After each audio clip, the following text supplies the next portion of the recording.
আজকে আপনাদের সাথে গাজরের হালুয়ার রেসিপি শেয়ার করব। অনেক সহজ পদ্ধতিতে এই রেসিপিটা আমি আজকে আপনাদের সাথে শেয়ার করব। তার জন্য আমি এখানে এই লাল গাজরগুলো নিয়ে নিয়েছি। অরেঞ্জ গাজরগুলো নেবেন না, এই গাজরগুলোই ব্যবহার করবেন। তারপরে দেখুন গাজরগুলোকে আমি ভালো করে ধুয়ে কিন্তু গ্রেট করে নেব। এরপর আমি এখানে দুধ নিয়ে নিয়েছি, 1 লিটার মতো দুধ নিয়েছি। ওটাকে ভালো করে আমি জাল দিয়ে ফুটিয়ে একটু ঘন করে নেব। আমি এর মধ্যে দুটো গুঁড়ো দুধ ব্যবহার করেছি। গুঁড়ো দুধটা আমি ওখান থেকে দুধ কাটিয়ে নিয়ে ওর মধ্যে গুঁড়ো দুধটা মিশিয়ে তারপরে গুঁড়ো দুধটা ওই দুধের সাথে গুলিয়ে নিয়ে তারপরে মিক্স করেছি। করে আমি কিন্তু 1 লিটার দুধকে প্রায় 800 থেকে 700 ml মতন করে নিয়েছিলাম। নিয়ে ওটা সাইডে সরিয়ে রেখে আমি এখানে যে গাজরটা গ্রেট করে রেখেছিলাম সেটা নিয়ে নিয়েছি।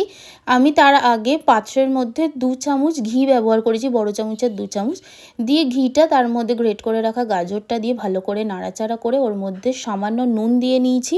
নুন দিলে কি মিষ্টি জিনিসের টেস্টটা ব্যালেন্স থাকে। তারপরে আরেকটু নাড়াচাড়া করে যখন হালকা জল ছেড়ে এসছে ওর মধ্যে আমি চিনিও দিয়ে দিয়েছি পরিমাণ মতো, যে যতটা মিষ্টি খাবেন ততটাই দেবেন। তারপরে একটু নাড়াচাড়া করে ওর মধ্যে আমি যে ঘন করে রাখা দুধটা ওটা দিয়ে ভালো করে গাজরটাকে সেদ্ধ করে নিয়েছি। তারপর দেখুন একদম মাখা মাখা হয়ে যেতে আমি কিন্তু সার্ভ করে নিলাম।